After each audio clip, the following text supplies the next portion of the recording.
I think that we are kind of, speaking about we can kind of touch on AI here for just a minute. I feel like that there is such huge potential. Now, for most people that are used to the typical brick and mortar and then used to the same doctor, I think we're actually at a point where, the AI could almost do the diagnosis and then have a doctor sign off.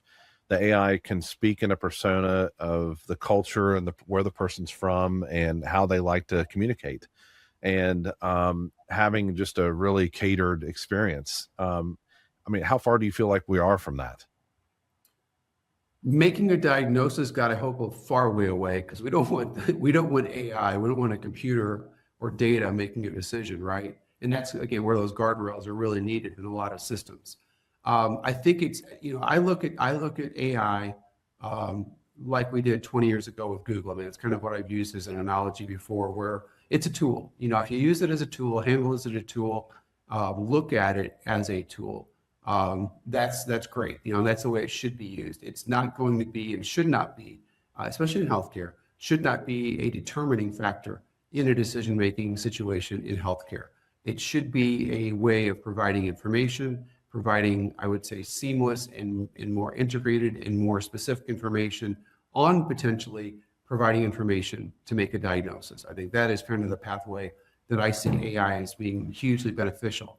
Where I also see AI working is on I would say, the data side of anything that's coming in from a screening tool or some type of application where it's looking at something, seeing whether or not it's this, or that. If it can show through AI that it probably is that, and then provide that information over to the physician, that's huge. That allows that physician to make a better determination on what's going on with that patient. A good example, if you've got a rash, there's AI applications out there now where it would take a picture of something on your skin, and through AI can kind of give availability on what that issue is basically to the physician. So they can say, okay, it's ringworm or it's eczema or it's a poison ivy type of rash.